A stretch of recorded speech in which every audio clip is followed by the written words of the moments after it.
aynı da Allah seni yaptı.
Buralara kadar geldiniz.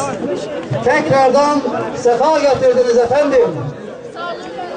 Biliyorsunuz oruçlunun iki sevinme vakti var diyor kainatın efendisi. Biri orucunu açtığı an, diğeri mükafatını Rabbinden aldığı andır.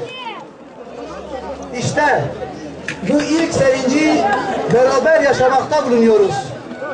Rabbim ahirette de beraber sevinmeyi nasip etsin.